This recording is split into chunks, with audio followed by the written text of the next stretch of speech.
Buenos días. Más duro.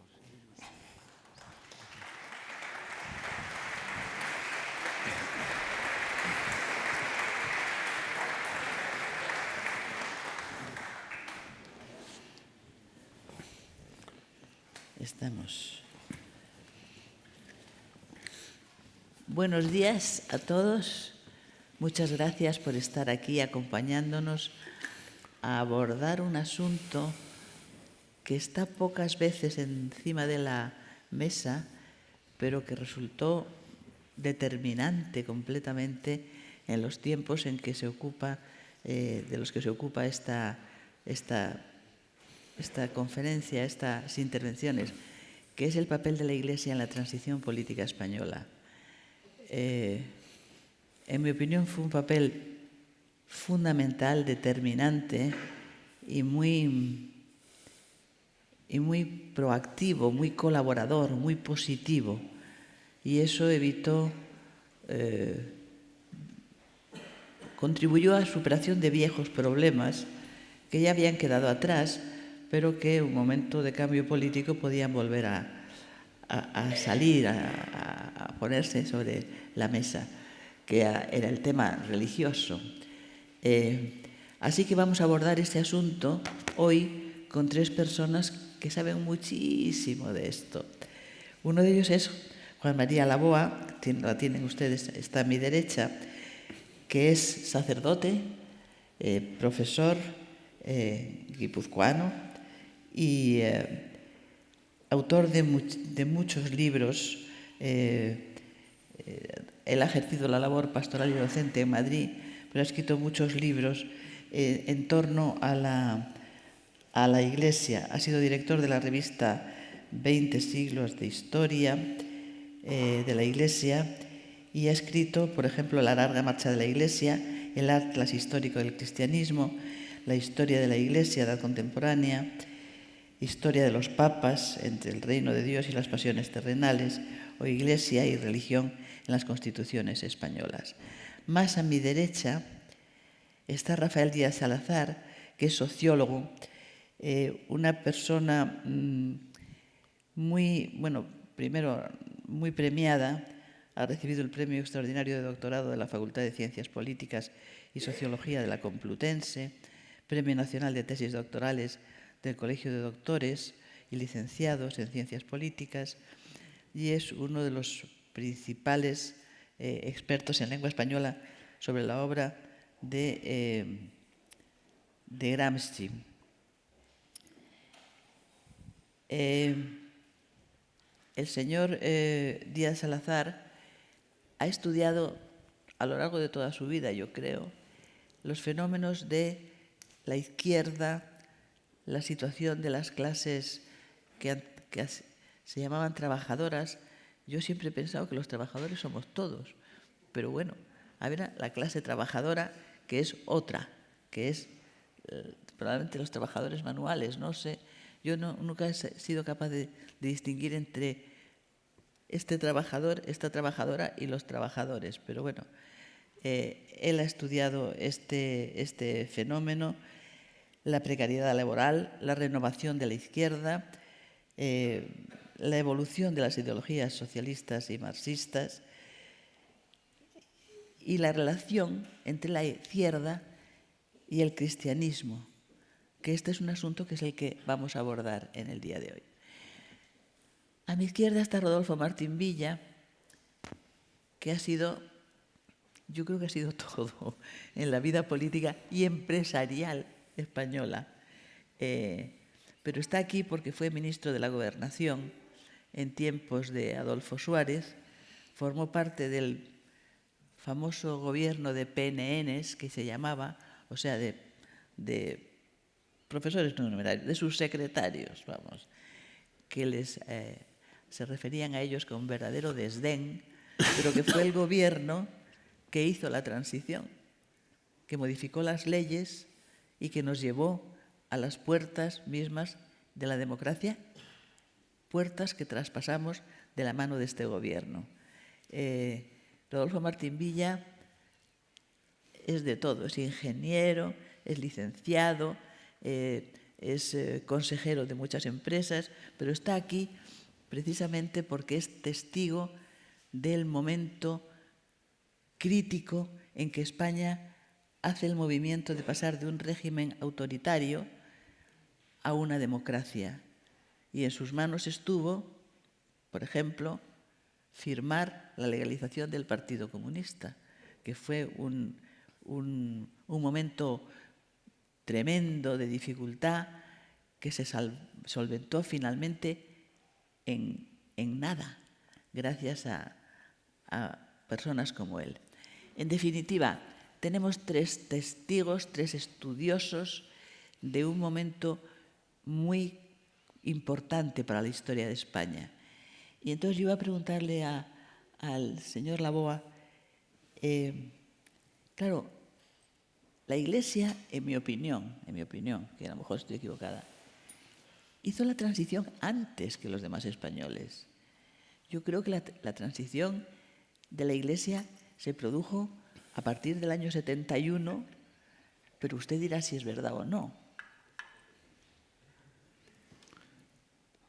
Para nosotros, hombres de Iglesia o creyentes, la transición es un periodo larguísimo y siempre apasionante, porque la transición cuando empieza la República de la Iglesia, porque la transición no es desde mi punto de vista, qué hace la Iglesia para acomodarse a Franco al posfranquismo, sino qué hace una Iglesia muy integrista para acomodarse a la institución libre de enseñanza o a los nuevos tiempos o a la República que viene.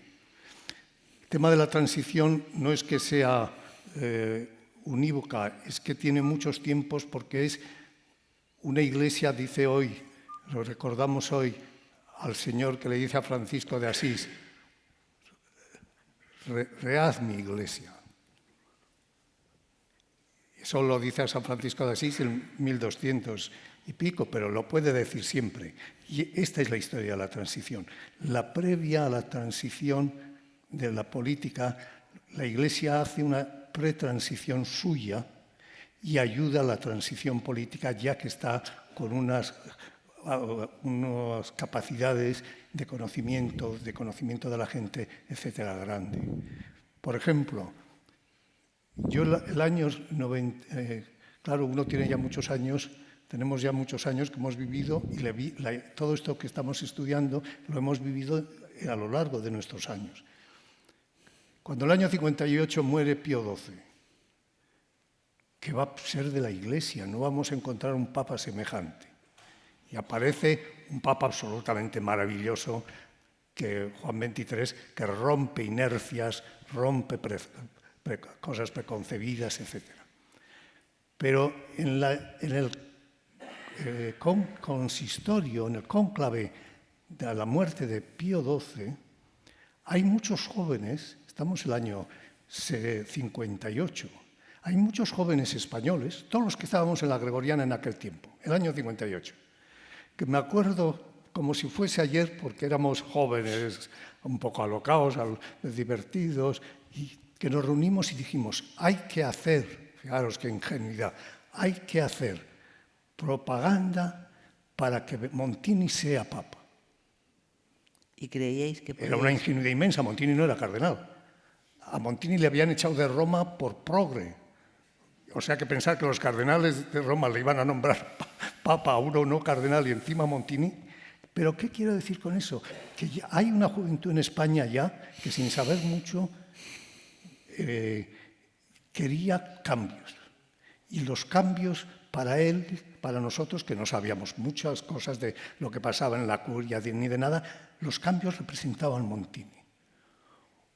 Un papa mal mirado en la curia, le quitaron. Un papa que estuvo con los universitarios.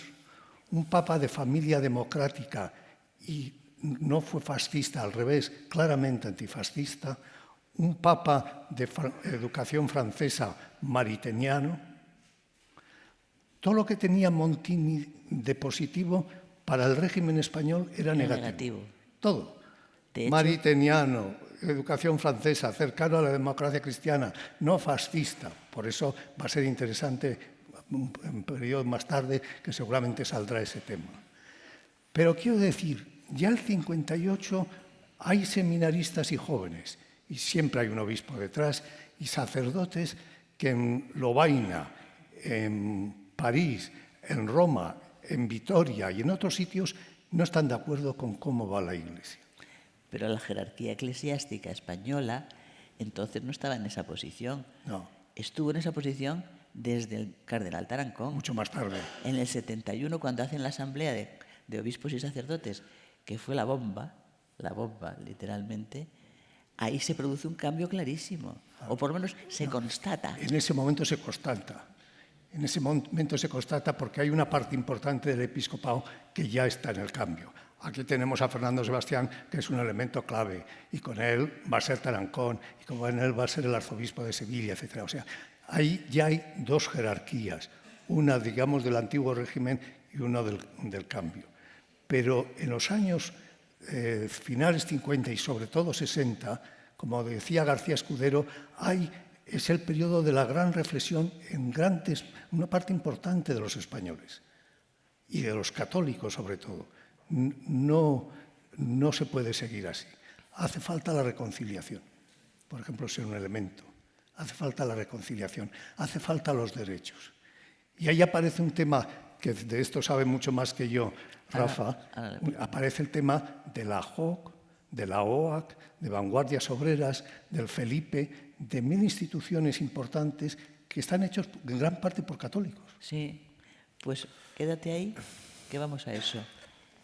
Hay un germen, yo creo que muy poderoso, de organizaciones católicas, cristianas, obreras, que yo creo que ejercen gran influencia y también que se integran, muchos de ellos, tú me lo dirás, que yo tampoco estoy segura, en el Partido Comunista.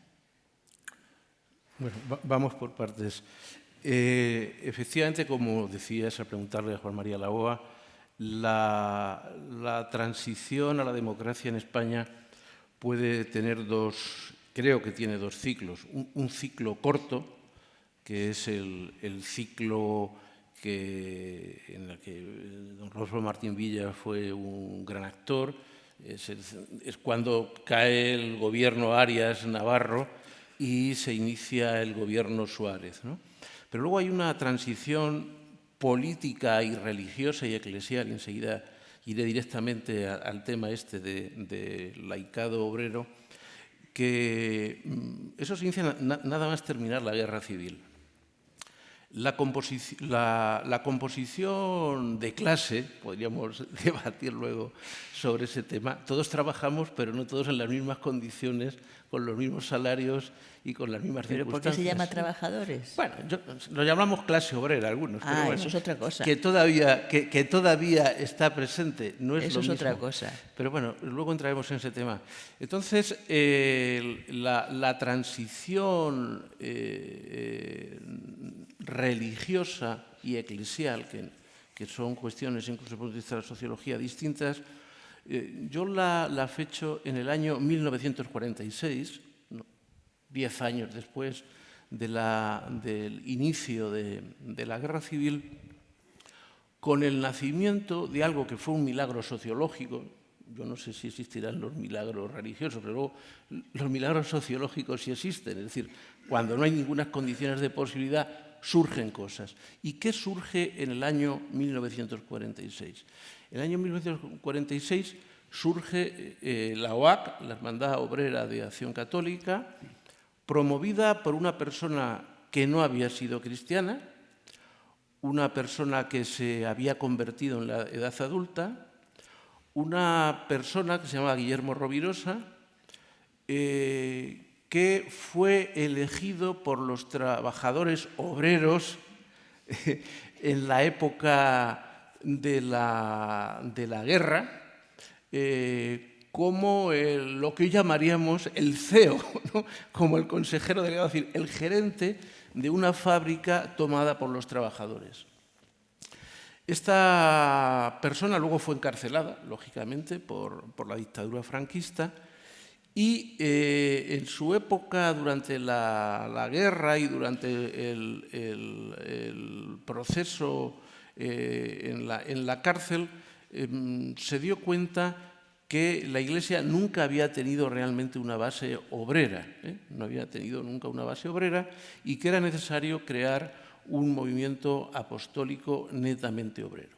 En estos años también confluye en España la entrada de otro movimiento internacional muy importante, la JOC, la Juventud Obrera Cristiana, y en torno a estos dos movimientos, luego más tarde surgirá la Vanguardia Obrera, que era el intento que tuvieron los jesuitas también de crear un movimiento cristiano entre los obreros. Estoy hablando del mundo obrero, que en aquella época era clarísimo, no sé si ahora lo tenemos claro, sería grave que no lo tuviéramos, pero en aquella época estaba claro quién era obrero y quién no era obrero. Bien, la Iglesia nunca había tenido una presencia real, había habido un catolicismo social amarillo, muchas veces en manos de marqueses, aristócratas, pero una realidad netamente obrera no la había tenido. Y lo más interesante es que en estos movimientos iniciales, estoy hablando año 46, surge algo que de la sociología llama poderosamente la atención, que es un nuevo tipo de religiosidad. Esta gente era gente muy religiosa, con una espiritualidad muy, muy fuerte. Por ejemplo, hay una oración que rezaban, y me imagino que seguirán rezando, estos militantes, que era la oración a Cristo Obrero. En España nunca había habido Cristo Obrero, era Cristo Rey. Luego tuvieron hasta guerrilleros de Cristo Rey, que entre otras cosas pidieron lo de Tarancón al Paredón. Pero esta oración a Cristo Obrero tiene un apartado que me parece que es muy significativo. Dice que estos obreros decían: pensar como tú, se referían a Cristo, pensar como tú, trabajar contigo y vivir en ti. Bueno, sí, eso te dicen que lo ha escrito San Juan de la Cruz y te lo crees. Bueno, esta gente, antes de ir a las fábricas, iban a misa muy temprano y se despedían con una frase que se llamaba «hasta mañana en el altar». En el altar. Hasta mañana en el altar. Hacían una cuestión muy importante en su espiritualidad, era la revisión de vida.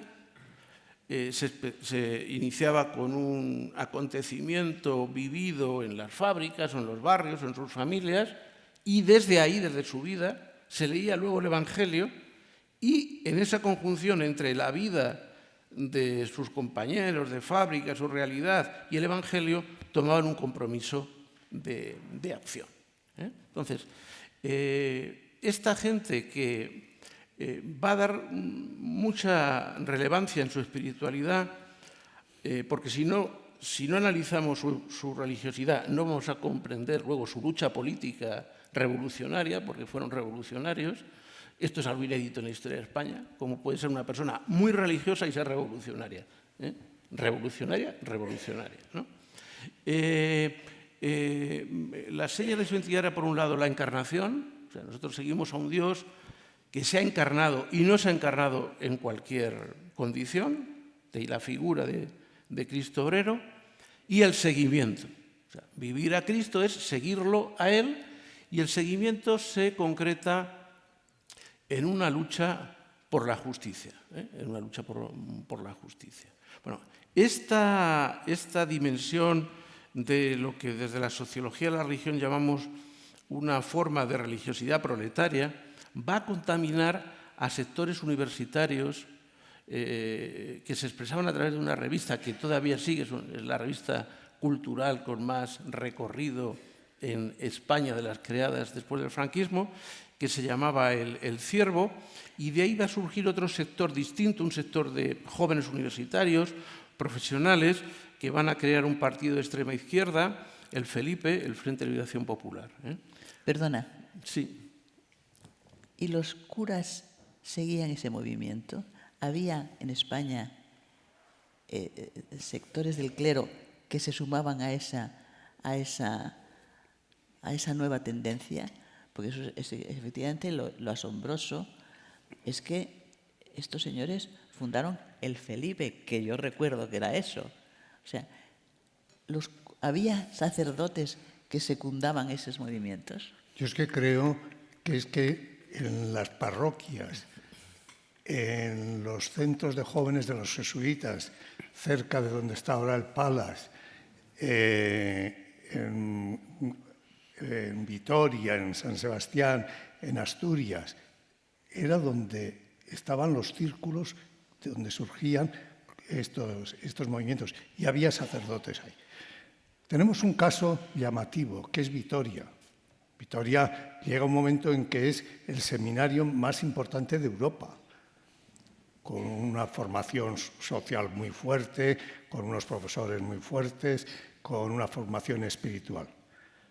A Vitoria viene, el año me parece que es 44, el fundador de la JOC. De la JOC. Y él da unas clases, luego va a Comillas, le da unas clases, habla con ellos, y en Vitoria se crean en el seminario, que era impensable, se crean los primeros grupos de laboral obrera. De inquietud de Jesús obrera. Obrero se llamaban, grupos de Jesús Obrero. Se llamaban grupos de Jesús Obrero. Si me permites, no quiero ser maleducado, pero nos han dicho los coordinadores que podíamos no interrumpirnos, sino interaccionar, ¿no? Si me lo permites, sí, por Dios. Hay un dato sociológico muy, muy interesante de algo que Juan María Laboa, yo he leído algunos de sus escritos, porque es un hombre muy prolífico, ¿no? Con motivo de algo que dijiste al principio, que fue la Asamblea Conjunta de Obispos y Sacerdotes, ¿no? Entonces, ahí se hizo una encuesta por una persona muy relevante en la Iglesia española, que fue Ramón Echarren, que fue el primero que fue a estudiar sociología a la Universidad de Lovaina. No sé si el primero o el segundo, no lo conocí nunca, además, en la vida este señor, pero él hizo una encuesta a todo el clero español en el año 69-70, sí, que Franco todavía estaba robusto y el régimen muy robusto. Bien, en esa encuesta al clero español, una de las preguntas que se hicieron fue las preferencias políticas de los sacerdotes. Llama poderosamente la atención leerlo. Yo cuando en la Universidad Complutense, cuando estudiamos algunas cosas de sociología política en España y expongo estos datos, los chavales, los estudiantes, perdón, los universitarios y universitarias se quedan con los ojos y dicen, pero ¿esos curas existían en España? ¿Por qué? Un dato muy breve, perdonad y ya me callo. No. Estamos hablando de una encuesta del año 69. Nos tenemos que situar un poco. Hace mucho. Una de las preguntas de la encuesta era ¿qué porcentaje de sacerdotes se identifican con el régimen político actual? De todo el clero español, desde menores de 30 años a mayores de 70, porque entonces la pirámide de edades era muy distinta, se identificaban con el régimen político español el 10% de los sacerdotes. Entre los menores de 30 años, entonces había curas jóvenes, no sé, hoy alguno creo que habrá, no conozco mucho el clero español, pero entonces había muchos, solo el 4%. Pero lo más llamativo es que en el año 69 la opción política preferida por el conjunto, no por las edades, por el conjunto del clero español, de los sacerdotes españoles, era el socialismo. Y el segundo, movimientos obreros. Entre todo el clero español, los que optaban por el socialismo y movimientos obreros, básicamente el sindicalismo de oposición, exactamente porque lo vi anoche en los datos para que no me fallara la memoria, era el 37%, y era la opción mayoritaria. Y entre los jóvenes, los sacerdotes menores de 30 años, llegaba casi al 60%. ¿Esto qué quiere decir? Que había habido un cambio radical dentro del clero español hasta el punto, y con esto acabo porque no quiero abusar de la palabra, el máximo experto en oposición al franquismo, que es el director del Centro de Estudios sobre el Franquismo y la Transición, un catedrático de Historia de la Universidad Autónoma de Barcelona, el profesor Pere Sas, en el libro que en Historia y Sociología tenemos como el referente máximo sobre el estudio de la oposición al franquismo, que se llama Disidencia y Subversión, él dice que la oposición al franquismo y la lucha por la dictadura estuvo liderada en España, lo dice, está a la venta en las librerías, por 3 sectores: el movimiento obrero, el movimiento estudiantil y algo en el que no estoy del todo de acuerdo con él, por lo que brevemente lo diré, el clero español. El clero español.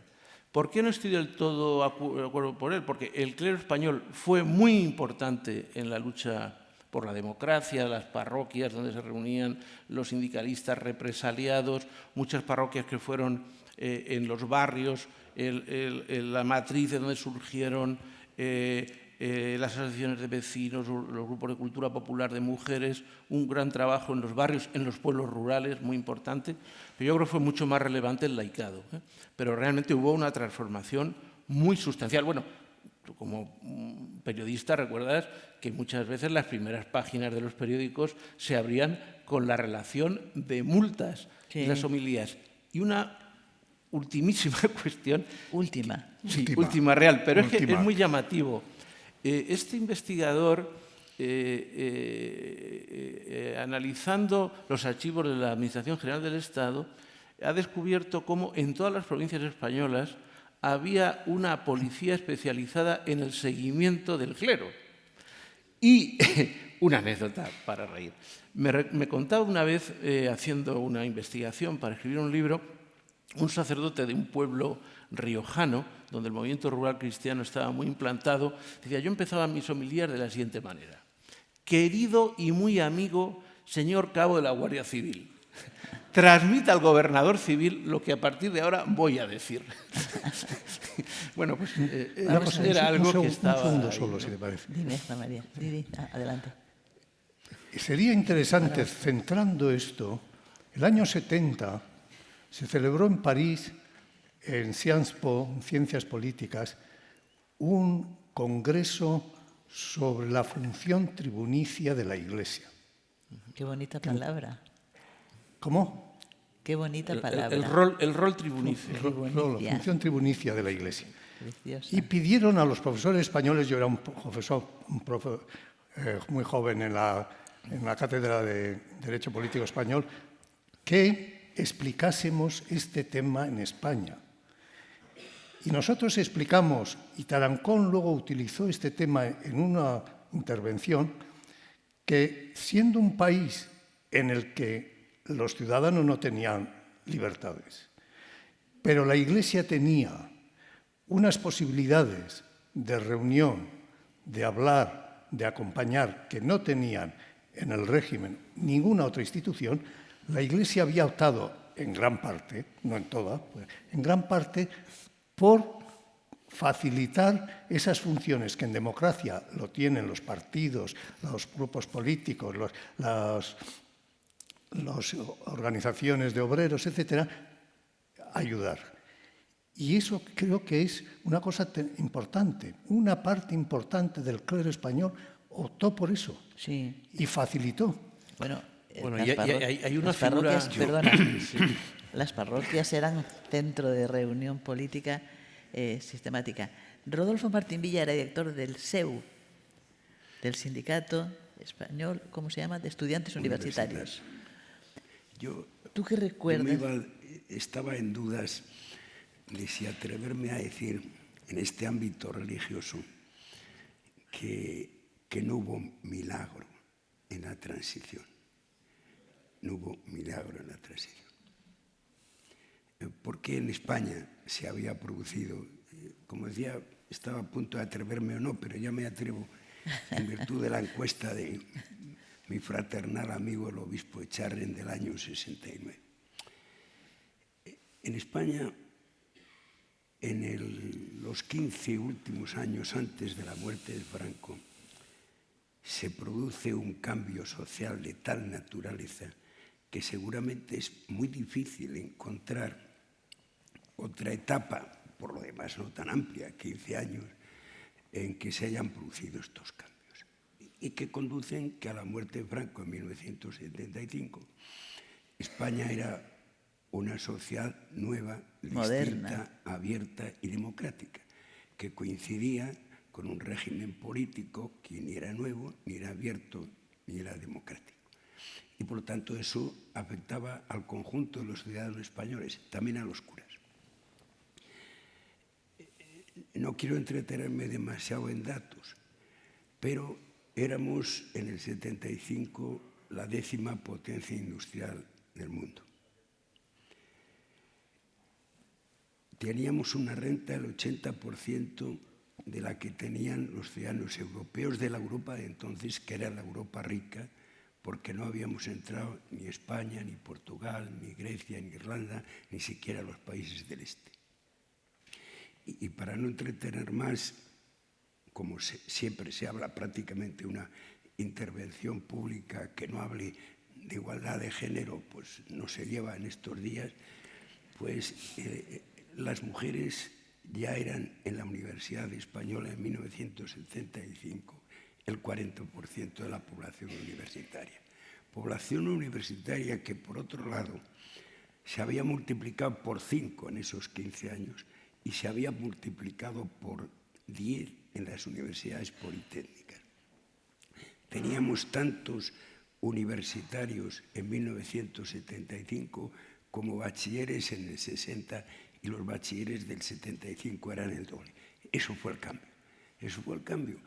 ¿Y en qué acertamos, digamos, los políticos, los componentes del primer gobierno de Adolfo Suárez? Pues quizá, sin quizá, acertamos a saber que esa es la situación. Tuvimos dudas sobre el diagnóstico.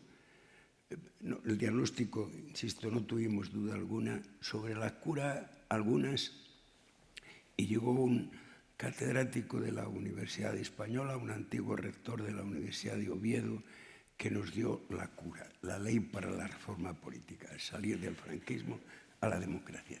Esto fue simplemente, quizá en el ánimo de no entretener demasiado, creo que esto fue lo que sucedió. En un momento en que también, por otro lado, los españoles, que estaban en la actitud en la que estaban los sacerdotes españoles, era la actitud, también tenían un cierto miedo, algo que yo incluso había oído en mi casa. Yo tenía un año, el 18 de julio de 1936, ayer cumplí 74, quiere decir que ha pasado 84, quiere decir que ha pasado mucho tiempo. Y había ese ánimo en el que había que tener mucho cuidado de no equivocarse y no confundir democracia con desorden.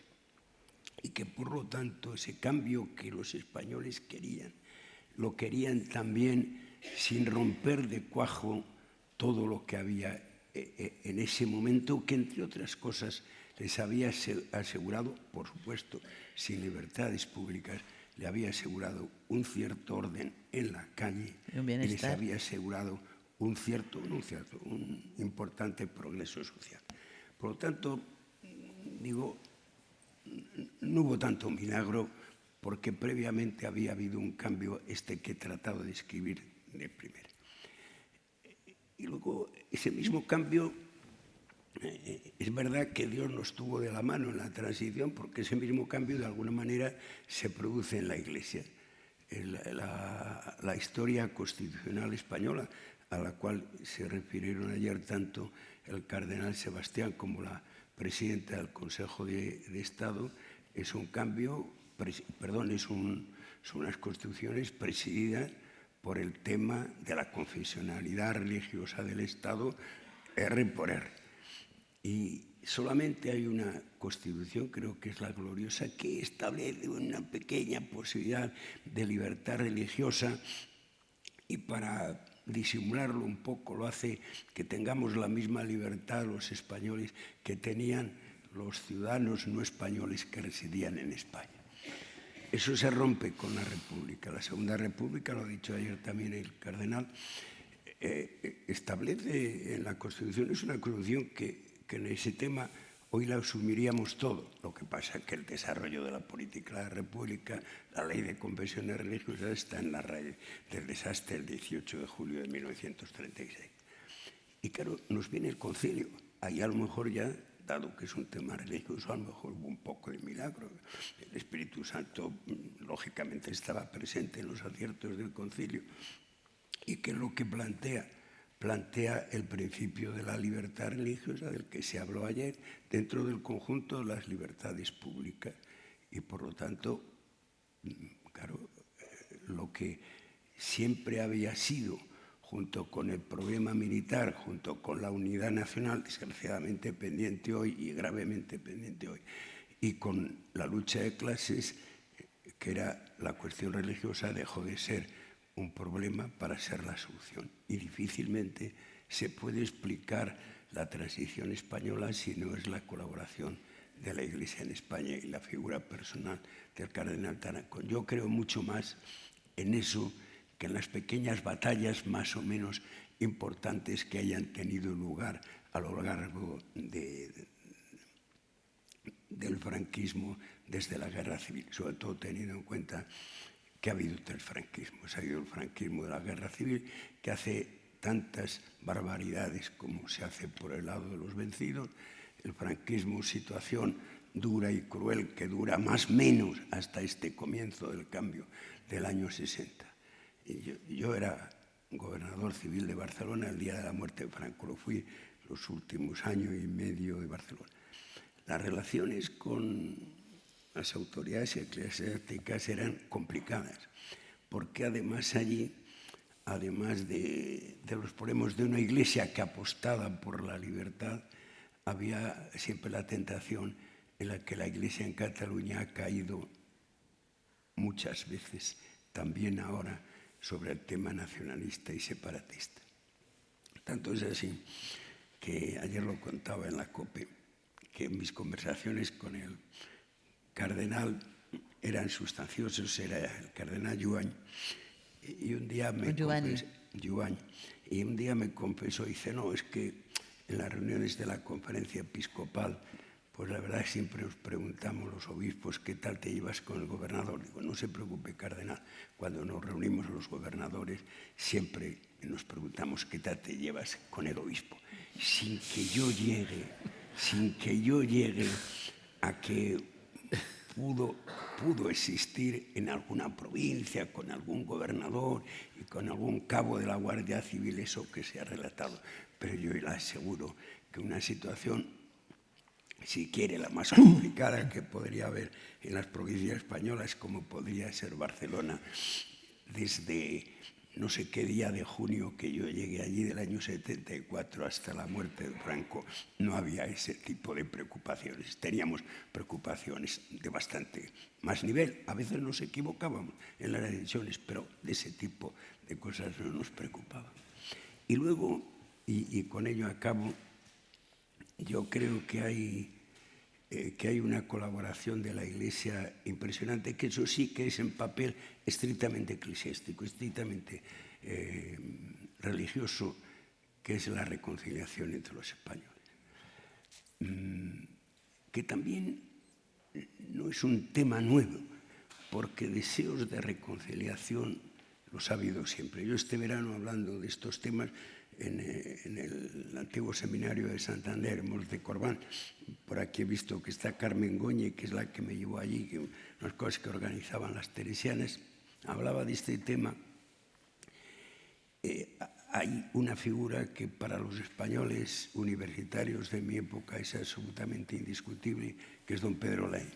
Y don Pedro Laín es realmente la representación de la reconciliación entre los españoles. Es decir, es el que dice que hay que huir de esa posición, que hay que acabar con el adversario, acabar con su vida, con su libertad, con su palabra. Bueno, pues es que el tema viene de antiguo. Cuenta Diego Gracia, el discípulo por excelencia de Pedro Laín, que ya en Burgos, en 1936, hay un grupo, los 7 de Burgos, mitad azules, mitad cristianos, que es lo que lógicamente podría intervenir, que son propio Pedro Laín, Dionisio Ridruejo, Antonio Tobar, Luis Felipe Vivancos,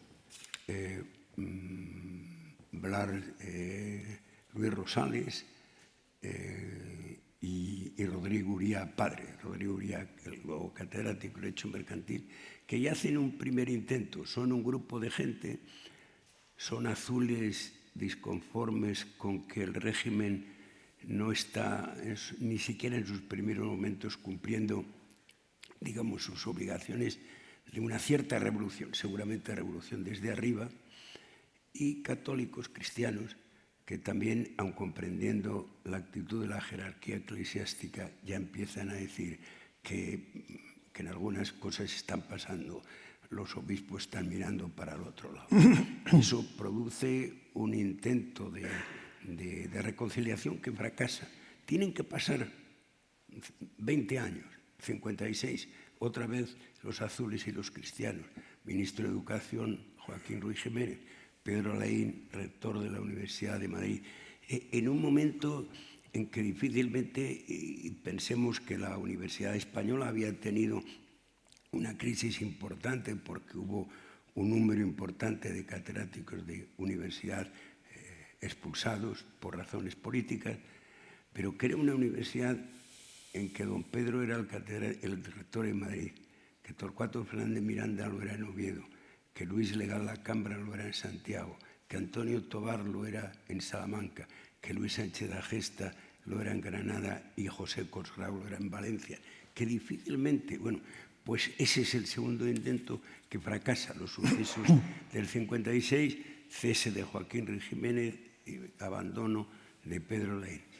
Y es el tercero, y ahora sí acabo, es otro tercero que tiene las mismas características, que es 20 años más tarde, 36, 56, 76, que encarna una persona que es a la vez azul y cristiano, que es Adolfo Suárez. Yo, algunas veces que me ha tocado hablar de él, pues he dicho eso, señores obispos, con mucho respeto para el Salmo, que era una persona que los lunes, miércoles y viernes bebía en las fuentes tranquilas de la Acción Católica de Ávila, pero los martes, jueves y sábados descansaba en los azules campamentos de juventudes también de Ávila. Muy bueno, pero en definitiva, dime.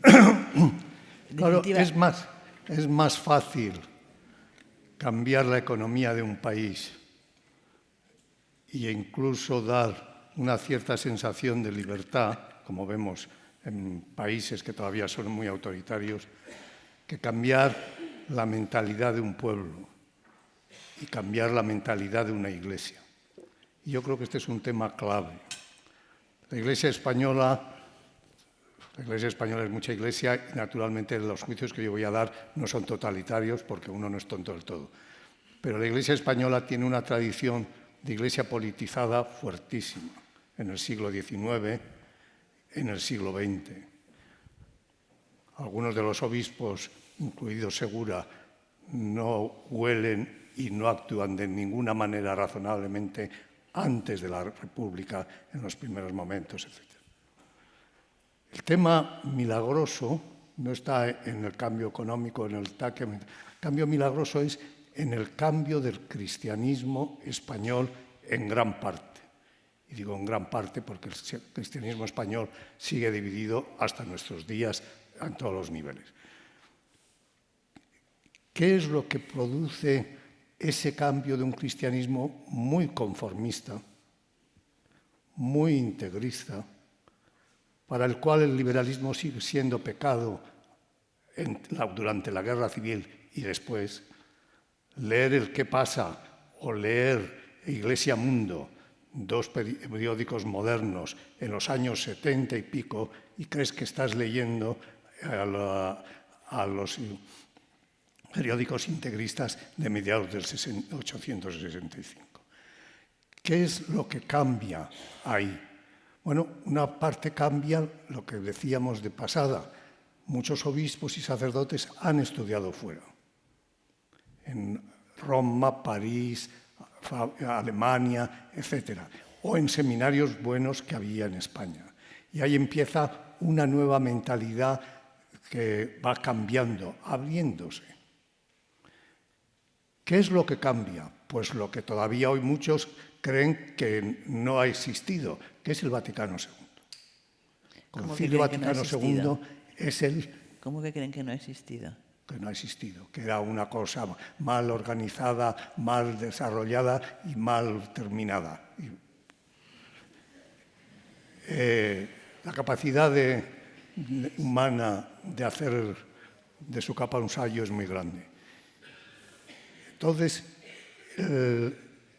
este clero, este cristianismo, recordemos los catedráticos más famosos de los años 60 y pico en la Universidad de Madrid que escriben aquel libro comentando la encíclica de Juan XXIII. La primera vez, todos esos universitarios no eran cristianos San Rayé, desde luego, eran nombres sonoros, etc. Porque llama la atención. Esta iglesia es nueva, lo que significa la renovación, el signo de los tiempos, el abrirse a los demás, el no estar cerrados, el tener que decir el Papa a los obispos, tengan confianza en el Papa, la libertad religiosa saldrá. El concilio es absolutamente clave en el cambio de la Iglesia española y del cristianismo español.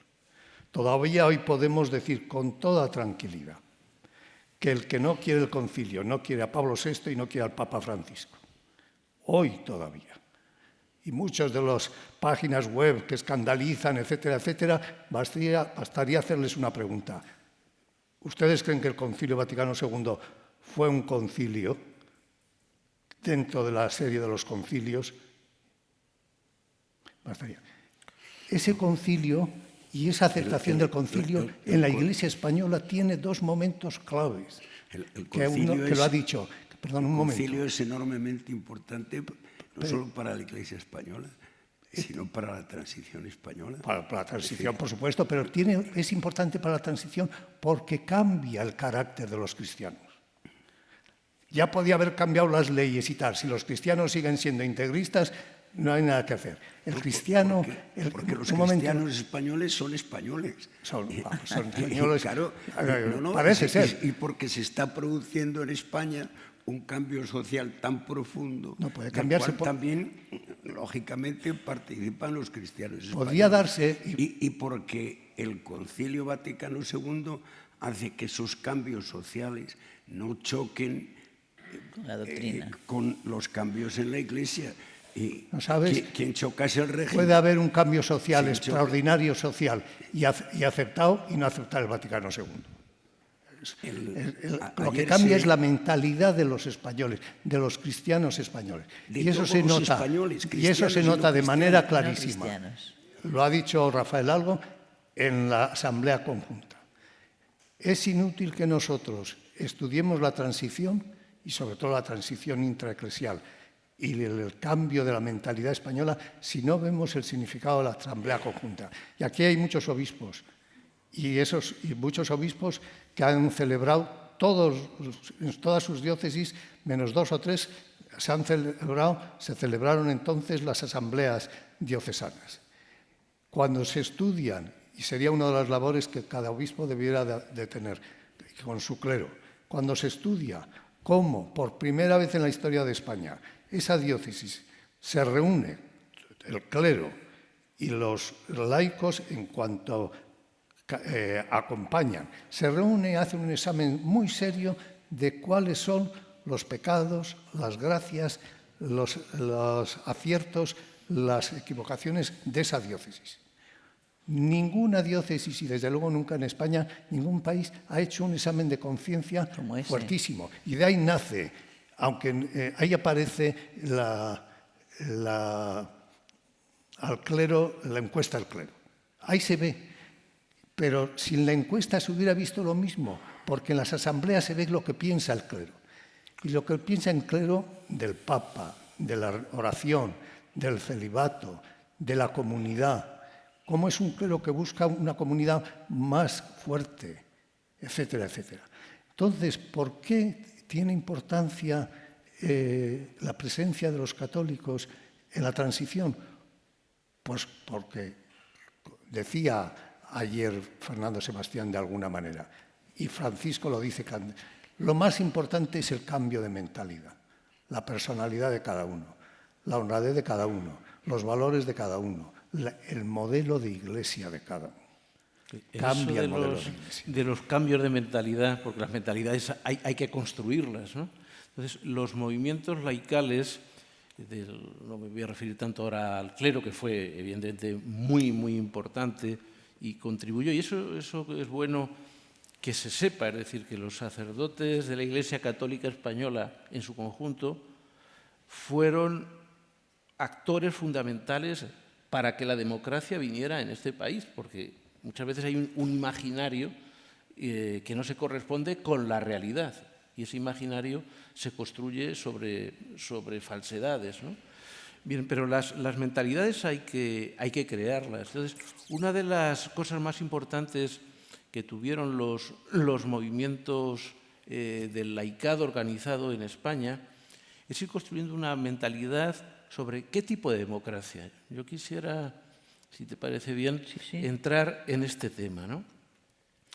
Un apunte para enlazar con lo que don Rodolfo Martín Villa decía anteriormente y Juan María Lagoa, y es reivindicar la figura de don Joaquín Ruiz Jiménez, una persona azul, una persona de esta casa, de la entonces Asociación Católica Nacional de Propagandistas, ministro de Franco, clave junto con Artajo y Castilla para lo que fue el Concordato del 53, y es un hombre que se convierte políticamente gracias al Concilio Vaticano II y gracias para un amigo personal que era Montini, puesto que Ruiz Jiménez pertenecía al Movimiento Internacional de Intelectuales Cristianos y a Paz Christi, y de ahí van a hacer, de una matriz cristiana, van a hacer un instrumento muy importante para la llegada a la democracia, que es la revista Cuadernos para el Diálogo, que fue básica.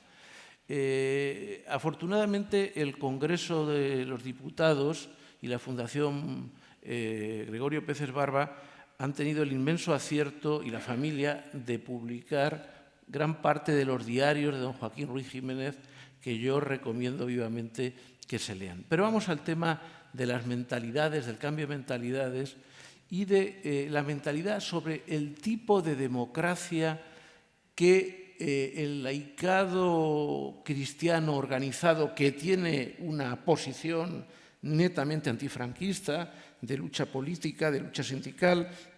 Hay que tener en cuenta que en la formación de comisiones obreras, en la creación de comisiones obreras, eso está con decenas de tesis doctorales en todas las universidades españolas demostrado, por así decirlo, la intervención de los militantes de la OAC y de la JOC fue absolutamente fundamental para crear el sindicato más fuerte que ha habido y quizás siga habiendo en este país. Pero, ¿qué mentalidad había? Pues porque esto tiene que ver con la actualidad, la Iglesia y la democracia y el tipo de democracia que tengamos. Pues de entrada, para estimular el debate y el disenso, voy a decir una afirmación dentro de una pedagogía de la provocación. Preparados. Bien.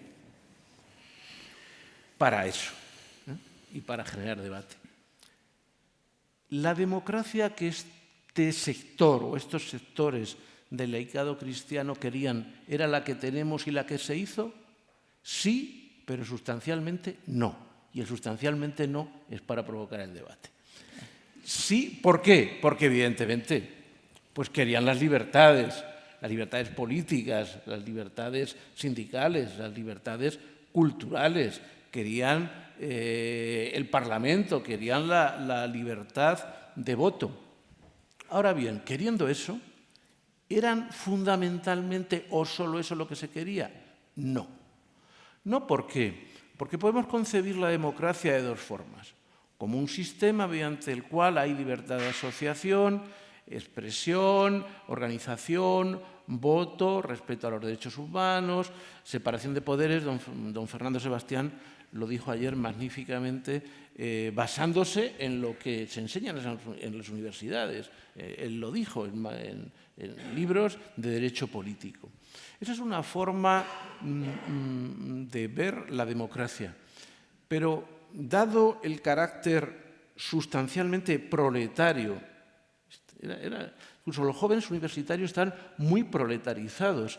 Don Rodolfo conocerá bien los orígenes de lo que fue el SUD, el Servicio Universitario del Trabajo. Ahí intervino también el padre Llanos, otro que transitó de azul a rojo, no a otra cosa. Entonces, está proletarizado en aquellos... Dices que está proletarizado los universitarios españoles. No de ahora, de aquella época. Ya, ¿de qué época?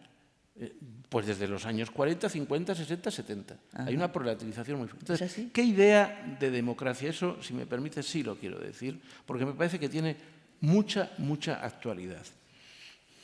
¿Democracia política? Sí. Pero la democracia política no solo. ¿Por qué? Porque una democracia no es solo un sistema de gobierno. Democratos, poder del pueblo. Una democracia tiene que ser política, pero tiene que ser una democracia económica, tiene que ser una democracia social y tiene que ser una democracia cultural. Y en estos 4 ámbitos, los cristianos laicos se implicaron muy fuertemente. Democracia política, claro, tiene que haber partidos, tanto nuevos, como fue el Felipe, como reforzar los que había o crear otros, como fue el caso de la UCD, ¿no? Democracia económica, fundamental. Antes, cuando se hablaba del clero, a mí me gustaría hoy reivindicar la figura, pido disculpas si hay algún vasco o vasca en la sala y no pronuncio bien un apellido de la bella lengua vasca, Arizmendarrieta, ¿no? El principal grupo económico no regido por leyes estrictamente capitalistas fue el grupo de Mondragón, no es cualquier cosa. Eso fue instaurado por un sacerdote con el grupo de la Juventud Obrera Cristiana del lugar y hoy día es incluso un conglomerado de empresas cooperativistas, etcétera, etcétera. Por lo tanto, otra forma de pensar la empresa que no sea la empresa típicamente capitalista. Evidentemente, condiciones justas del trabajo. Hay una obra fundamental de Guillermo Rovirosa, años 40-50, que se plantea el tema de quién es la empresa. ¿De quién es la empresa? Hay una cultura cristiana de inspiración netamente anticapitalista. Democracia social, todo el tema de la vivienda, la educación, democracia cultural, el fortalecimiento de la capacidad de análisis de los sectores populares. Porque la democracia, permíteme un segundo, y de verdad que va a ser solo un minuto. La democracia es también y sobre todo cómo una sociedad redistribuye los 3 bienes básicos a los que aspira una sociedad y los miembros de ella. ¿Cómo se redistribuye el poder? Se redistribuye. ¿Cómo se redistribuye la riqueza? Y cómo se redistribuye el estatus o el prestigio. ¿Qué tenemos hoy en día? Tenemos una democracia demediada, de muy baja intensidad, donde hay democracia política, sí, con grandes problemas, como es la corrupción, donde prácticamente no existe la democracia económica, prácticamente no existe la democracia social, prácticamente no existe la democracia cultural. Y en ese terreno, los herederos de aquel laicado cristiano hoy están haciendo contribuciones muy importantes para una reconstitución de la democracia, para que sea democracia económica, social y cultural, y no solo una elección de élites que circulan en un Parlamento que en el último barómetro del CIS el 76% de la población de hace un mes considera que los problemas, especialmente los sectores más empobrecidos y precarizados de nuestra sociedad, no son el centro ni del debate ni de la acción política. Pero tenemos que circunscribir este debate a la transición, porque si no tenemos que hacer otro seminario distinto. Pero, ¿transición hacia qué democracia? Ese es el... Pero de momento estamos en la transición. Perdón, es que el tema entonces, con todos los respetos, no era a qué democracia, era transición a la democracia. Y Sí, la democracia, hay muchos tipos de democracia. Se podría decir pero la democracia no toquemos formal, ese tema. pero en todo caso era transición a la democracia. Ese gobierno en el que yo estuve comprometido y que yo creo con Victoria, que es el gobierno que realmente trae la democracia, es el paso a una constitución que es impecablemente democrática. Hombre, todos, sí, don Rodolfo, todos, perdón, no quiero interrumpir. todos tenemos la tentación, yo también,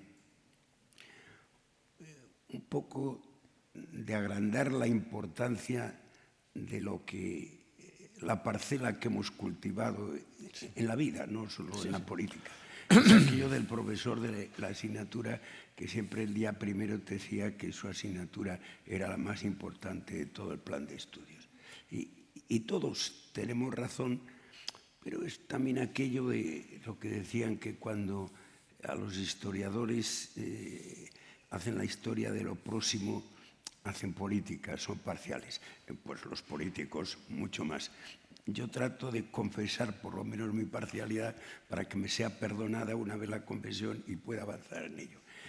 En esa parcialidad yo creo que hoy más bien estábamos, como nos advertía Victoria, tratando de la transición y el papel de la Iglesia en la transición, que es indiscutible, Luego yo ya, sobre el papel de algunos cristianos, es que otro tipo de cristianos, por eso la gota de humor de Adolfo Suárez, unos días aquí, otros días allá, también tuvimos mucho que ver con ese tema. Entonces, mi tentación siempre es la institucional.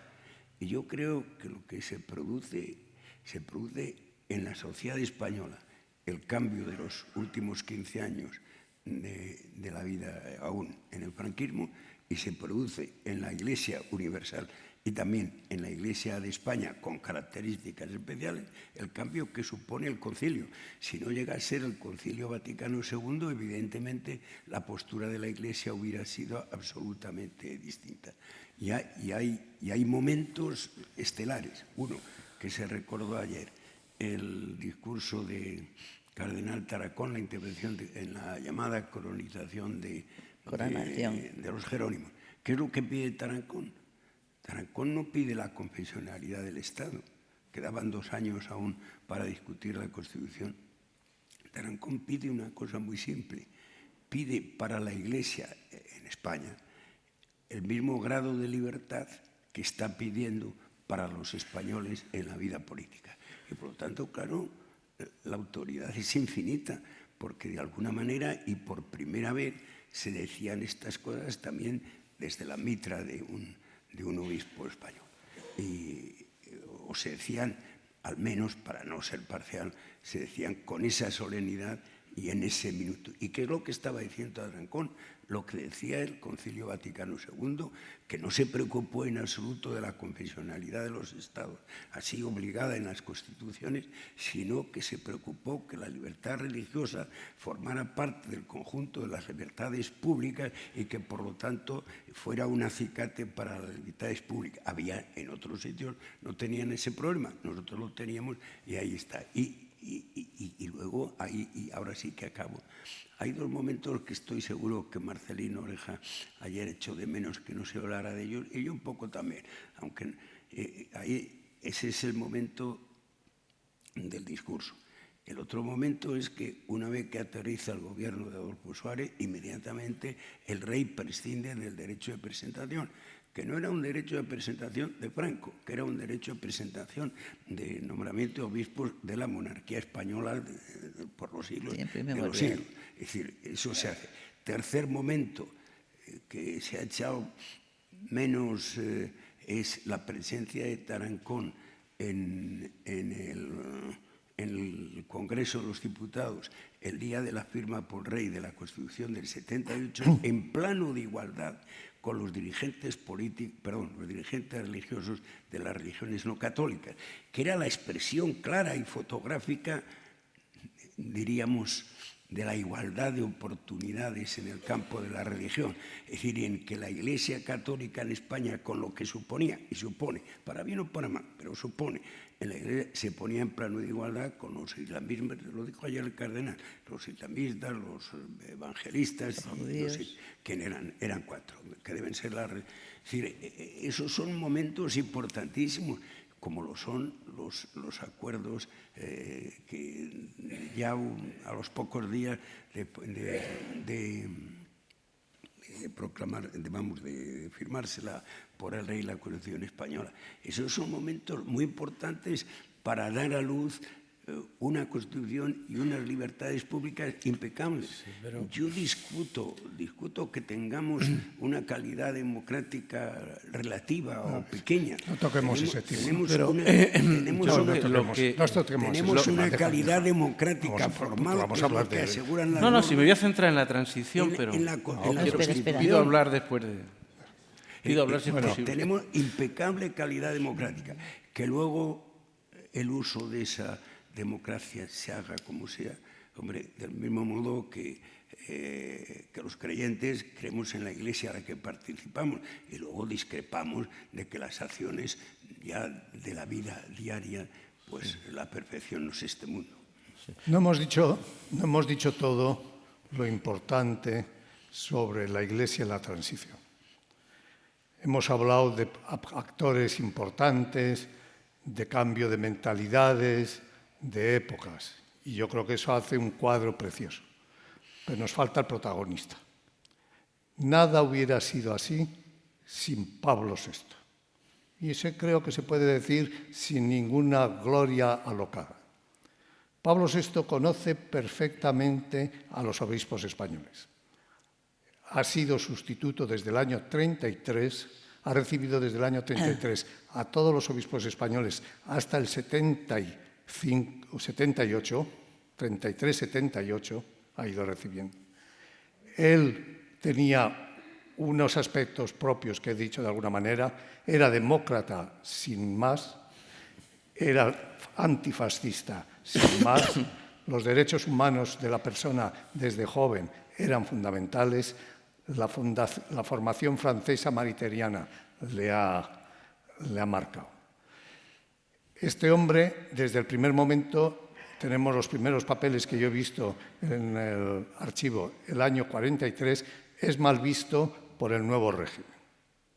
El más visto por el nuevo régimen por una maldad que se inventa y por una medio verdad, por una verdad. Por una maldad que se inventa porque dicen que su hermano, pues ¿por qué Montini no ve bien el nuevo régimen? Esta idea es del 44. Porque su hermano luchó con las Brigadas Rojas y murió allá. Su hermano no murió, no vino a España, no era de las Brigadas Rojas, era demócrata cristiano. ¿Y la verdad medias? ¿Y la verdad medias? ¿Cuál es? La verdad medias que decía, ha tenido como capellán de universitarios, que fue el gran capellán de universitarios de la FUCI en Italia, tuvo a Moro, Fanfani, todos los grandes demócratas cristianos que luego han gobernado durante 30 años en Italia, fueron alumnos suyos. Y entonces de eso se dedujo que él era demócrata cristiano. Hay en España desde el año 19 un odio clarísimo del integrismo a la democracia cristiana, no la política, sino lo que llamaban entonces. Entonces, la palabra demócrata cristiano es una palabra mal vista en España en todos los ámbitos, eclesiástico, político, social, hasta muy adelantado. Una de las causas de por qué, que sería un tema interesante, fracasa la democracia cristiana, una es esa, otras son temas más importantes.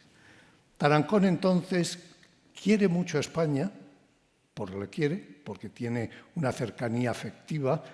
Sus grandes amigos han sido nuncios en España, Benelli, el gran amigo suyo y el gran dirigente con él en la curia, ha sido aquí un hombre importante, y luego otros 2 obispos, cuyo nombre en este momento no me acuerdo, uno que vino de la China, fueron amigos suyos y estuvieron de nuncios. Conocía perfectamente la situación de España.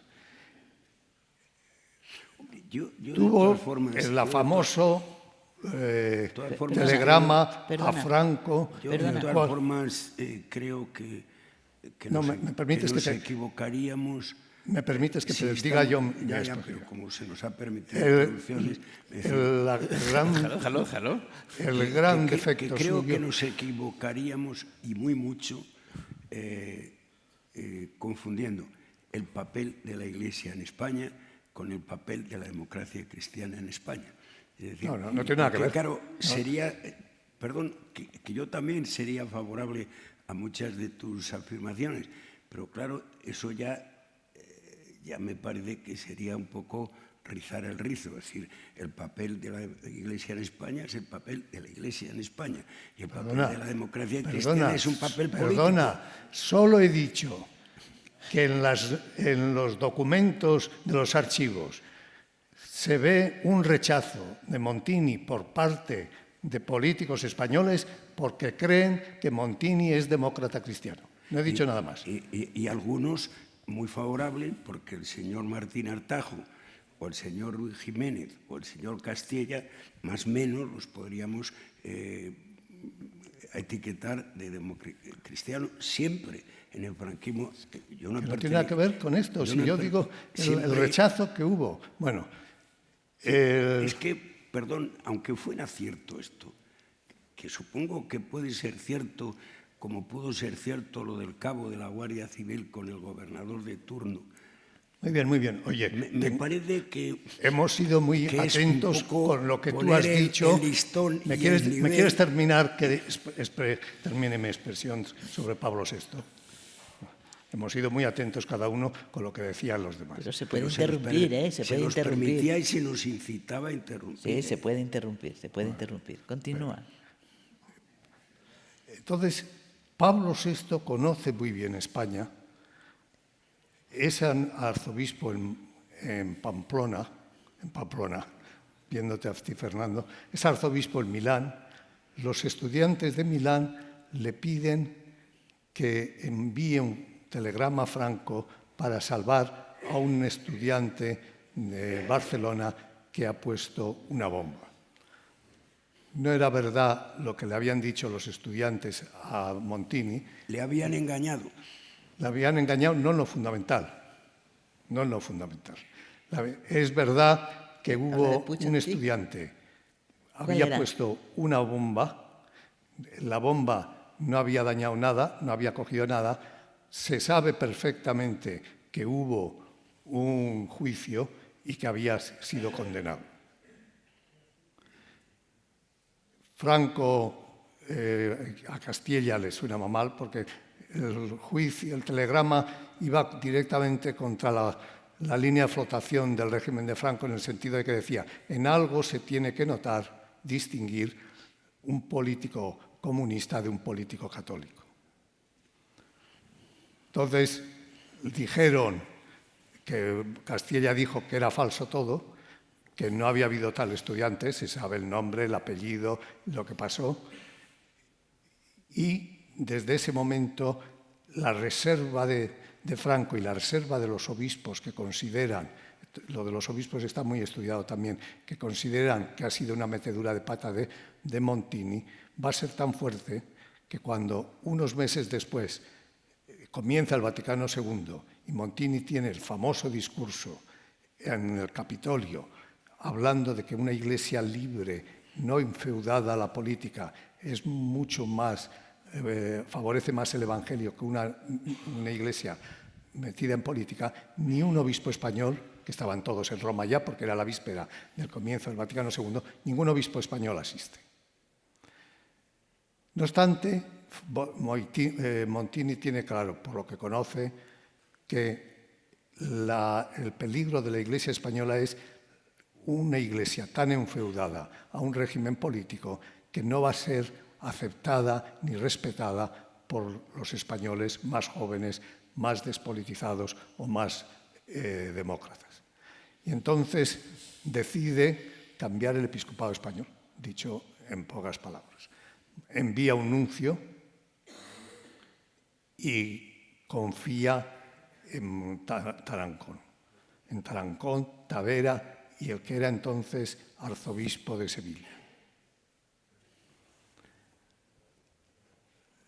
Y la historia del Vaticano II es el apoyo de Benedicto de Pablo VI a unos cardenales y poco a poco a una conferencia episcopal que va a ser la que va a llevar el aspecto de la democratización en parte, va a llevar la encuesta, va a llevar la asamblea conjunta, va a editar en el 73 el documento Los cristianos y la política, va a ir en contra de un intento de López Rodó y algunos junto a él de un concordato nuevo, y la conferencia episcopal casi en pleno decide que ese concordato, si se tiene que hacer nuevo, se hará cuando Franco ya no esté.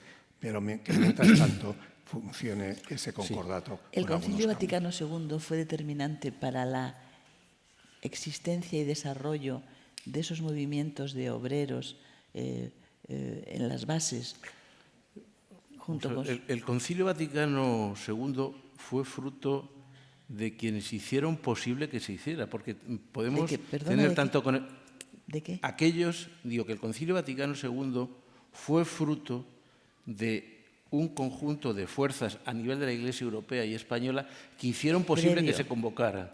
Porque muchas veces tenemos a la hora de hacer un relato tanto del Concilio Vaticano II como de la transición como algo que instauran un conjunto de élites o de responsables, sean autoridades jerárquicas de la Iglesia o autoridades políticas, y entonces desde los vértices de las instituciones se producen los acontecimientos. Y eso no es así. No, nunca ni en la historia de la Iglesia ni en la historia de la democracia. Es decir, nunca ha sido así. Nunca ha sido así. Sin las bases sociales, las autoridades no reaccionan. Por ejemplo, muchos de los teólogos básicos del Concilio Vaticano II fueron previamente represaliados. Y luego se convirtieron en las luminarias del concilio. Entonces, los movimientos de laicos en Europa fueron básicos para que el Concilio Vaticano se pudiera desarrollar. Pero tienes que aceptarme que Juan XXIII fue fundamental. Claro, evidentemente, pero el otro día viendo la película del Papa Francisco, que si no la han visto, pues véanla pronto, no sea que se lo lleven de las pantallas españolas, el Papa empieza con una cosa que me llamó la atención. Este Papa es todavía más provocador que yo. Y entonces dice, la mayoría de los sacerdotes, empieza con el primer plano, son sordos. La mayoría de los sacerdotes son sordos. ¿Por qué? Porque no escuchan la realidad. Entonces, lo primero que les digo es, escuchen la realidad. Entonces, Juan XXIII escuchó, pero escuchó porque había gente que hablaba desde las bases de la Iglesia europea, ¿no? Entonces, eso por un lado fue fundamental. De nuevo, reivindico la figura de don Joaquín Ruiz Jiménez, y de una mujer, Pilar Bellosillo, que fueron dos laicos españoles fundamentales en el Concilio Vaticano II.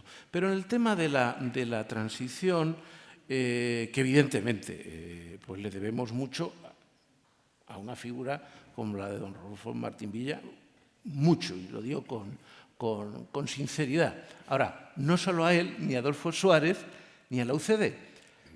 Rodolfo Martín Villa y Adolfo Suárez... Yo no he hablado de la UCD. No, ya eso llegó después y terminó mal. Por eso... Permítame, yo digo, ¿ustedes qué fueron? Fueron azules que oyeron y tuvieron la suficiente inteligencia de saber que la sociedad española estaba en contra de ustedes, del régimen, de los que formaban parte de la dictadura, entre los que estaban Adolfo Suárez y usted. Ustedes eran la parte inteligente de la dictadura, a las que la democracia les debe mucho, pero la democracia no se hizo porque hubo un rey que tuvo la capacidad de escuchar y no ser tonto, como sus padres, ni de Tarancón, que fue un cardenal inteligente, mucho más que aquellos arzobispos que querían que Dios se metiera en la Constitución, ni fue fruto de Santiago Carrillo, no fue fruto de las élites. Las élites políticas y las élites de la Iglesia fueron fundamentales porque aquello era tan sumamente complicado, y usted lo sabe mejor que muy poca gente, porque estaba dentro y fuera. Usted sabe lo complicadísimo que era aquello, y seguramente sin ese consenso y esos diálogos entre élites, aquello tan complicado no hubiera podido salir adelante. Entonces, pero las reacciones fueron... Llegamos a una conclusión. Y la conclusión... No es solo obra de ellos. No es solo obra sí. de ellos, es obra de todo el Sí, conjunto y entonces de de todos española. me voy a fijar... Déjale, quiero hacer una pregunta, disculpe. No, perdone, le quiero hacer una... Yo he comenzado diciendo que no hubo milagro. Sí, que previamente había habido un cambio en la... En eso ha sido no usted solo mejor sociólogo que yo. En los cristianos, sino Sí. en los españoles, Sí. que es el que hizo Sí, posible la transición. sí, pero dicho esto, mucho cuidado con hacer un relato de la transición, me voy ahora sobre la transición, solo con esto. Y digo, y pongo un ejemplo concreto que usted vivió y que yo traigo a colación para destacar lo que a mí se me ha pedido por parte de la moderadora, y es que desde la sociología diga cuál fue la contribución de un sector del laicado cristiano a la transición y a la llegada a la democracia. Y además es algo que creo que también Victoria Prego lo siguió como periodista muy bien, y usted casi lo tuvo que padecer, que fue la matanza de los abogados de Atocha. No fue cualquier cosa en la transición, y usted lo sabe bien. Los mataron. Y mataron a una serie de universitarios que, en vez de poner grandes bufetes de abogados para enriquecerse o ser consejeros de grandes empresas, decidieron dedicar su formación profesional, jurídica, entre otras cosas la actual alcaldesa de Madrid, al servicio de los obreros y de los trabajadores que sufrían la represión de la dictadura franquista como pocas clases sociales, porque las clases sociales siempre han existido.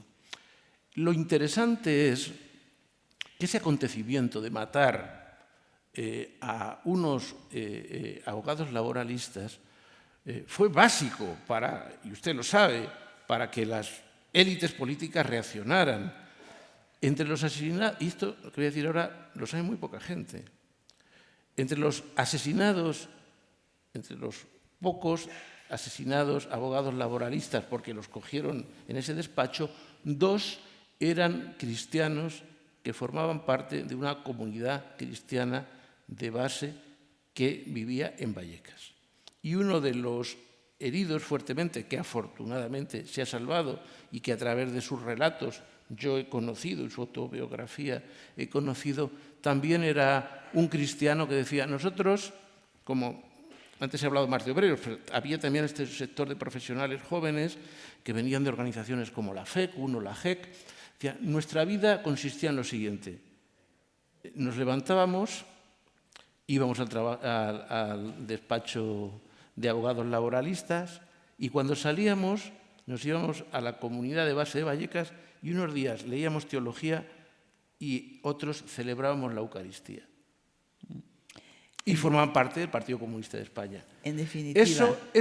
Sin esos no se hubiera hecho la transición, y sin los obreros y estudiantes que asistían, esos abogados laboralistas, no se hubiera hecho la transición. Ustedes lo escucharon, el cardenal Tarancón lo escuchó, pero sin las luchas sociales que desde los años, nada más terminada la guerra, no hubiéramos tenido transición en España, simplemente como un complemento al relato. Y si usted puede contar algo sobre aquel acontecimiento, se lo agradecería mucho.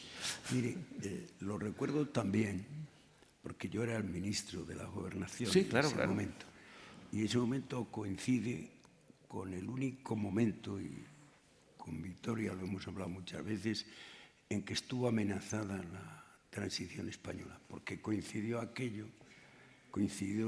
con asesinatos de ETA coincidieron con que el presidente del Consejo de Justicia Militar, el general Villascusa, y Oriol, presidente del Consejo de Estado, estaban Secuestrados. en la cárcel. Hubo atentados diversos. En la cárcel no, secuestrados por el Grapo. Estaban secuestrados y fue la última semana de enero de 1977. Yo y creo que no estoy solo en pensar que aquello fue el único momento en que aquello se nos pudo ir de las manos. Sucedió luego, venturosamente se nos apareció la Virgen de Lourdes. Hay milagros, ¿no? Porque el día de la Virgen de Lourdes... Cuéntalo de la Virgen de Lourdes. Se puso Cuéntalo de la Virgen de Oriol Lourdes. Villascusa. Ella se inició un planteamiento completamente distinto. Y lo tuvimos tan en cuenta que en la amnistía española, que por primera vez en el año 1977 deja España sin un exiliado fuera de nuestras fronteras y sin ningún preso en las cárceles españolas, cosa que no era solo del franquismo, que en los 200 últimos años de la historia española había sucedido eso. Por primera vez sucede esto, con una excepción. Los únicos que no son amnistiados son los culpables de los atentados de los abogados laboralistas de Atocha. Fíjese si lo tuvimos en cuenta. Y como siempre, yo he tratado, insisto por tercera o cuarta vez, en decir que no hubo tal milagro y que esto no lo hacen personas. Eso lo hizo el pueblo español. Como creo que no lo hicieron ni la Iglesia española, no, la Iglesia en España, ni los cristianos españoles. Lo hicieron los españoles, cristianos o no cristianos. Fíjese usted Y entre los cristianos, unos actuando en instituciones propias de la Iglesia y otros actuando en la política, bien para salir del régimen, los jóvenes reformistas, los que teníamos entonces 40 años, y ya vamos en la década de los 80, y los que estaban en otros grupos. Pero hay que reconocer a las personas, porque cualquier situación excepcional produce personas excepcionales, o al revés, no lo sé. Y en España tuvimos la gran suerte de tener al rey, tener a Tarancón, tener a Torcuato Fernández Miranda y tener al frente de los 4 grandes grupos, tener a Adolfo Suárez, a Felipe González, a Carrillo y a Fraga. Personajes que se les podrá discutir, equivocaciones, torpezas, lo que se quiera, pero que fueron unos personales excepcionales para un momento excepcional. Y yo creo, ahí sí que creo un poquito el milagro, hombre, porque es evidente que así como hoy tampoco en Europa no existe ni el de Gasperi, ni el Schuman, ni el Churchill, eso, pues aquí no hay por qué pedir que existan otra vez estas cosas, porque no tiene que existir la transición, porque mejor que no haya otra transición, porque estamos ya en una democracia, que haya que perfeccionar como usted quiera, y con muchas de las cosas que usted ha dicho yo estoy de acuerdo.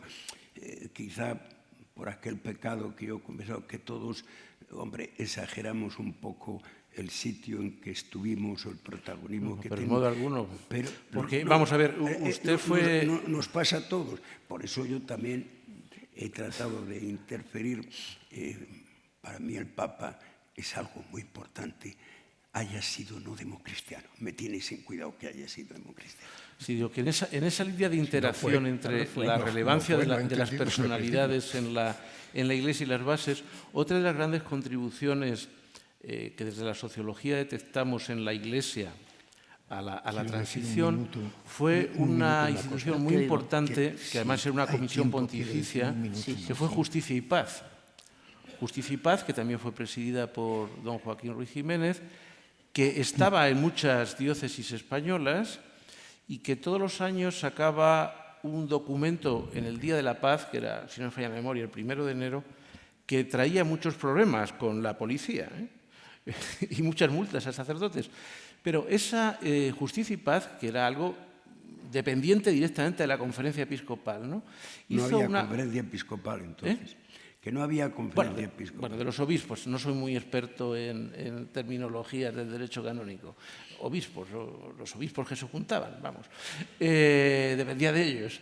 La Comisión Justicia y Paz hizo una campaña en años muy duros por la amnistía de los presos políticos y las firmas, y había que jugárselas, las firmas con nombres y apellidos y DNI por todas las diócesis españolas fueron entregadas por el cardenal Tarancón en un acto de valentía tremendo, porque no debió ser fácil, al propio general Franco.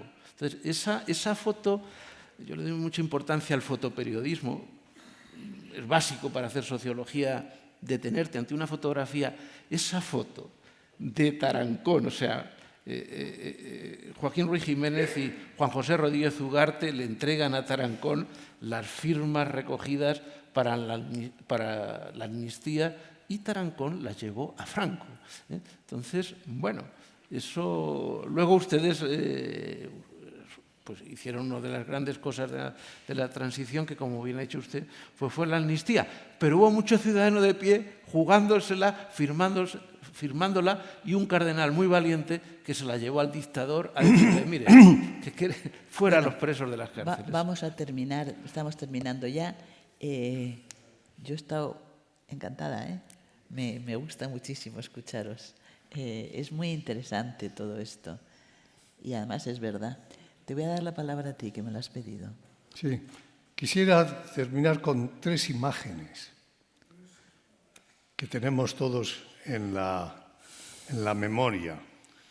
Una con relación al telegrama del Papa a Franco, que luego se repitió un poco antes de morir Franco, cuando le llamó al Pardo 2 o 3 veces y no salió, etc. La imagen es la Gran Vía, una gran manifestación de universitarios, aparentemente, voluntariamente y espontáneamente salen a la Gran Vía, en realidad montada por el Ministerio de Educación, detrás de un enorme cartelón, cuyas imágenes todavía perduran en muchos escritos. Sofía de Lorenzi, Montini no. La imagen frívola pero real que se quiere dar en ese momento, una Sofía Loren vale en su mejor momento de esplendor y los españoles están detrás y les entusiasma. A Montini no se le quiere. La otra imagen, que la conocemos todos también, es Tarancón al paredón. Tarancón al paredón, que no la escriben los curas y no la escriben los universitarios, ni la escriben grupos muy conscientes, muy con nombre de cristiano y muy en contra de una imagen de iglesia que es la iglesia precisamente de la reconciliación. Y la tercera, una imagen que es una imagen maravillosa, que se nos escapa muchas veces. Juan Carlos I, jurídicamente, constitucionalmente, digamos así, aunque no sea la palabra ideal, toma posesión en las Cortes, en aquel discurso tembloroso de Valcárcel, que no se olvida de lo que está haciendo en ese momento, que es el nacimiento de una monarquía y de una época nueva, y dice que es en el recuerdo de Franco que va a hacerle este favor al príncipe. No hubo nadie en las Cortes en ese momento fundamental en que nacía la nueva monarquía. Estaba un rey árabe y no sé si no estaba Pinochet. Que no sé si no estaba Pinochet ese 22 de noviembre. El rey árabe sí, era el de Jordania. No, era 5 días después, el presidente de Francia, el presidente de Alemania, el vicepresidente de Estados Unidos, el marido de la reina de Inglaterra, presidentes de las naciones europeas, ¿están dónde? En una iglesia. Le acompañan a la toma de posesión, al inicio de un reinado, en una iglesia, una Europa laica, laicizada, que no le importa mucho el tema religioso. Y sin embargo, van a la iglesia. ¿Por qué? Mi interpretación sencilla es porque en ese momento la iglesia española tiene un prestigio que no había tenido en siglos y que no ha tenido después seguramente. De todas Y a maneras, esa iglesia con ese prestigio que está acompañando al rey, todos estos van a acompañarlo. de todas maneras, es un tema precioso. Es que era tradición en España que la coronación del rey se celebrara en la iglesia. Esto era así, tradicionalmente. O sea que no tiene nada de extraordinario que se celebrara en los Jerónimos, aunque sí tiene mucho de representativo. No había coronación. La coronación se ha dado en las Cortes. No, en las Cortes no. La coronación es allí. Lo que hacen las Cortes es jurar como jefe del Estado. Pero como coronación, tradicionalmente en España, los reyes se coronan así. Sí, como pero se no coronó hubo coronaciones, don Juan sí. Carlos. Sí, eso es la coronación en España. O sea, no les ponen la corona, se coronan así, con el cetro y la corona. Pero de todas maneras es muy representativo lo que tú dices, que los que no estuvieron el día con el entierro de Franco, que sí estuvo Pinochet en el entierro de Franco, en la jura de las Cortes, no, porque eran los diputados, los procuradores. Y perfectivamente en la iglesia de los Jerónimos, cuando Tarancón pronunció ese discurso histórico, que él siempre cuenta, lo ha contado toda la vida, que tenía ese tono porque se había dejado las gafas y no podía leer, y entonces le daba más, y eso para que tuviera más valor, porque estaba inseguro. Esa escena efectivamente es muy representativa de lo que el mundo esperaba de la monarquía española a partir de ese momento. Tienes toda la razón. Terminamos aquí. ¿Queréis decir algo más? Yo sí quisiera, ya que Juan Mari Laboa ha hablado de 3 estampas, yo voy a contar una. Cuéntalo de la Virgen de Lourdes, por favor. No, lo de la Virgen de Lourdes es que Oriol y Villascusa aparece el día 11 de febrero. No, que iban los policías. Ah, sí. Cuéntalo. Los policías, que además eran los policías de la extinta, yo la disolví, la Brigada Político-Social, pues los torturadores, pues, yo tenía que hablar con ellos, pasaban las semanas, no había resultado. Y había una hora, a las 8 o las 9 de la noche, que yo no lo encontraba, supongo que es algo que... ¿Y dónde está el comisario? Y no me lo decía, digo, estará haciendo unas investigaciones. Estaban rezando ante la iglesia de San Ginés, que está al lado de la Dirección General de Seguridad, y por eso... Pero ahí lo sí que hubo un supiste poco porque de te los milagro. encontraste tú, porque fuiste también a rezar, que me lo has contado a mí. No, esto... Bueno, yo no quiero entrar en estas cosas, pero si soy incitado, lo hago. La familia Oriol nos invitaba a los policías que habían intervenido y a mí nos invitaban varios años, luego lo hemos suspendido, hace, pues en años 17, otra vez nos volvieron a invitar, pero claro, ya nos hemos muerto casi todos, porque han pasado muchos años. Y nos invitaban, y una vez un hermano de Oriol, los Oriol, como ustedes saben, son una gente adorable, pero muy monopolizadores de un determinado estilo de ser cristiano. Y entonces el hermano me decía, no, todo esto sucedía porque yo iba todos los días a rezar a una capillita que era de la Virgen de Lourdes, que está en la calle Amador de los Ríos, cerca del Ministerio de Gobernación. Digo, oye, Lucas, que el que iba era yo y no te vi casi nunca. Pero bueno, era una forma de... No, yo quiero, mi intervención, la última, porque supongo que estamos terminando, ha hablado Juan Mari Laboa de tres escenas. Sí. Hombre, el que hombre es contar la verdad, pero yo creo que solo parte la verdad. Es decir, si lo que hay que lucir en este momento son las discrepancias que hubo entre el franquismo y la Iglesia, pues juguemos a eso. Pero yo creo que, entre otras cosas, sería dar una gran ocasión para que se contaran las concordancias excesivas que hubo en otros tiempos. Es como si yo ahora dijera que yo había nacido a la vida biológica o a la política el día 20 de noviembre de 1975 y que no tuve nada que ver con el régimen de Franco. Era el gobernador civil de Barcelona, puesto en que el régimen se jugaba bastante más que con buena parte del Consejo de Ministros. Yo ahí, con todos los respetos, ya sé que son normalmente los clérigos los que recomiendan a los fieles de a pie que sean prudentes. En este caso, yo sí que aconsejaría un poco de prudencia. Pero en todo caso, a efectos de recordar, yo recuerdo uno, que es pura transición. Estábamos terminando el proceso de la amnistía, en el cual, insisto, que tuvimos muy presente, como explicaba antes, por eso exceptuamos, la única excepción, los asesinos de Atocha. Y, claro, había que amnistiar. También entraban las gentes de ETA, que se hizo en 3 etapas distintas, y hubo un momento en que ningún asesino de ETA convicto y confeso estuvo en la cárcel.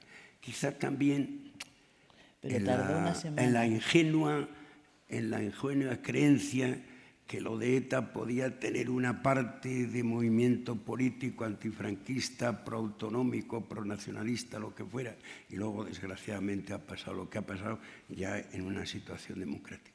¿Qué es lo que le pasa a un gobierno cuando tiene que decidir sobre ese tema?